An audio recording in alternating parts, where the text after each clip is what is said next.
哎，击倒了！注意看，中国100年难得一遇的格斗狠人被老外击倒了。被击倒的中国选手眼神突变，异常愤怒。简单调整过后，厚积薄发，决定爆发全部的实力，朝着老外的脑袋狂轰数十拳，直接将不可一世的外国天才送回了老家。人狠话不多，用来形容他再合适不过。简单介绍一下，如此精兵强将就是来自中国重庆的重炮手陈瑞。陈瑞自幼就已经开始学习中国传统武术，后来跟随综合格斗老将刘文博正式开始自己的职业生涯。尤其是陈瑞在格斗擂台打法极为勇猛无畏，一路保持连胜，很快就单枪匹马杀入了国际格斗擂台。正因陈瑞在擂台上常常发生一拳秒杀对手的戏码，所以中国拳迷粉丝给予他幽灵拳手称号，就是在刻意表达陈瑞是最有天赋的拳坛重炮手。就在陈瑞在世界擂台6战6胜6次 KO 的时候，外国小黑子们纷纷怀疑陈瑞是不是通过刷小怪的方式才能拥有如此宏伟战绩。赛事方为了考验他，特地聘请世界排名第3的罗曼·阿尔瓦雷斯。故此，这场比赛对于陈瑞而言至关重要。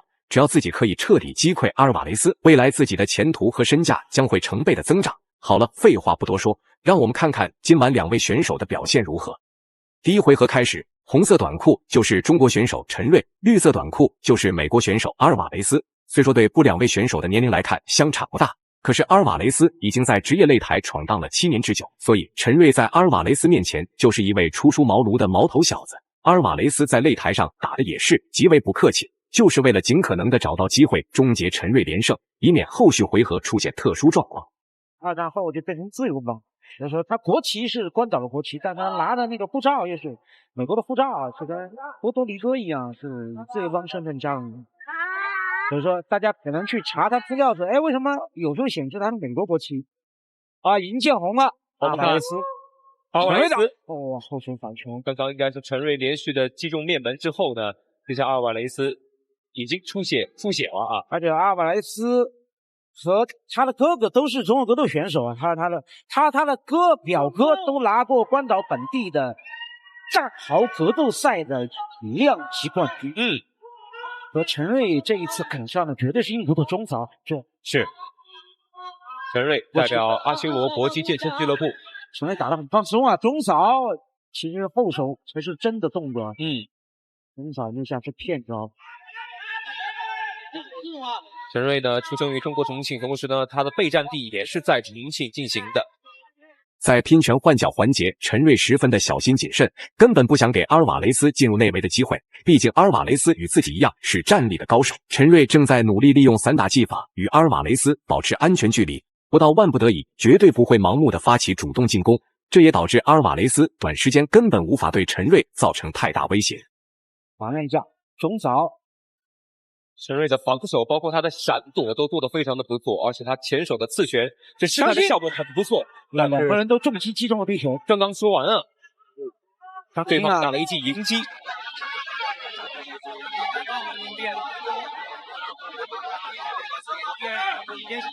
前一步志在必得的表情啊，而且是重开后手击斧。你看陈瑞的动作还是非常有欺骗性啊。没错，一开始是出拳。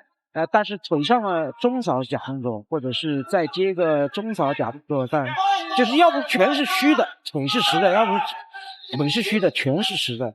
陈瑞的拳击功底非常的打死，所以我看他场面上的一些拳击的动作以及连续的摇闪、侧闪都做得很漂亮。两个人都虚晃一下，都要打重击啊！是，因为刚才往后闪了一下。提起格挡，漂亮的迎击，让对手自身。就在陈瑞决定与对手拼拳换脚的时刻，阿尔瓦雷斯突然打出的摆拳成功将陈瑞击飞了出去。好在陈瑞反应比较及时，没有被对方拖入地面实施压制。眼看自己吃亏了，陈瑞也不想让对方平稳地度过首回合，只有主动发起进攻，才能将自己所失去的比赛点数彻底夺回来。当然，这时候也不得不承认，阿尔瓦雷斯十分沉得住气，只会在陈瑞主动进攻的时候实施精准反击。惺惺相惜啊，互封了一下前手。刺拳，对方防了一下前手。哇，爆摔了，陈瑞防住了。瞬间下线之后，陈瑞有一个固体西装。后手摆拳，要不仅西装吧，西装前手出拳接，上勾拳，连续的勾拳，对方一个后手摆拳，再前手摆拳，当心啊，陈瑞。陈瑞要小心对方的迎击。哦，阿瓦雷斯鼻子流血量比较多啊，你看他抹在自己短裤上，自己左腿短裤的外侧有大面积都已经变色了，尤其是左腿这一块啊，因为他同侧的时候抹了一下鼻子，然后再抹在同侧的短裤外侧。一早，虽然陈瑞的那个击打的伤害性比较明显，但是阿马雷斯还目前陈瑞被对方击倒了一次，虽然没有因此被裁判口头读秒，但是也会被列入比赛的扣分项目中。拿到优势的阿尔瓦雷斯就变成了缩头乌龟，坚决不让陈瑞进入自己的内围进行拼拳。陈瑞在对方的防守范围外，也不知道如何是好。如果再次发起主动进攻，说不定还会面临被反击命中的时候。还有很多次迎击的时机是准的，但是打过去的时候就差了那么1厘米或者2厘米。是。如果阿瓦雷斯他一会儿在做迎击或者做还击动作步伐上有调整的话，对陈瑞就会非常有威胁力。你看这一下又打通了，实际上这下打中了，这一下的后手摆拳刚好打到陈瑞的脖颈处。陈瑞这场比赛非常喜欢用前手刺拳去干扰对手，再跟进一记后手的重拳。看看这一回合的节间休息，两位选手之间有什么样的一个调整动作？漂亮！鼻子，好像就是这下把他鼻子给打出血了。是。这一下打中眉心的位置。这就是刚刚呢高峰指导提到的，对手尽管说在比赛当中呢有几次被对方直接命中面粉，但是罗马阿瓦雷斯仍旧在比赛当中没有想要放弃的姿态。比赛来到第二回合，阿尔瓦雷斯在短暂休息调整过后，再次打得凶猛起来，很明显就是想要将这回合的比分优势也拿捏在自己手中。陈瑞本来心里就憋着一肚子火，不知如何发泄，这时候正好可以与阿尔瓦雷斯拼一拼。单论拼命，陈瑞可是从来没有怕过，所以接下来的比赛，阿尔瓦雷斯绝对会吃不了兜着走。这动作吧，陈瑞做了个断头台，然后断头台之后又接了一个突顶膝撞，所以说阿尔瓦雷斯觉得抱摔成分有点高，就放弃了继续抱摔的这样的打法。尤其是碰上陈瑞这样的站立击打系的好手来说的话，阿尔瓦雷斯要想做一些下卷抱摔，成本很大。前刺，后手击腹，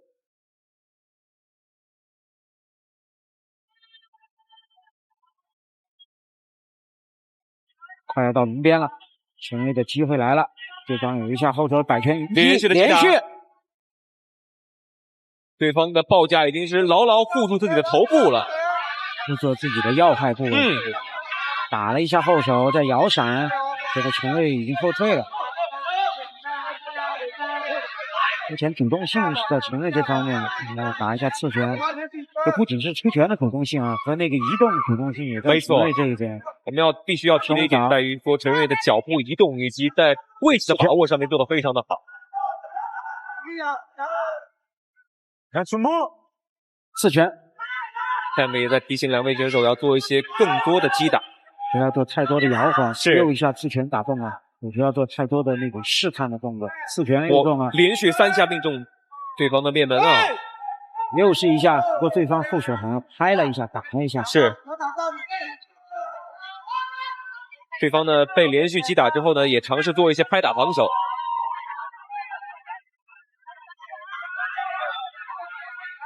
正蹬，漂亮，结果正蹬是虚招，实招是后手的直拳。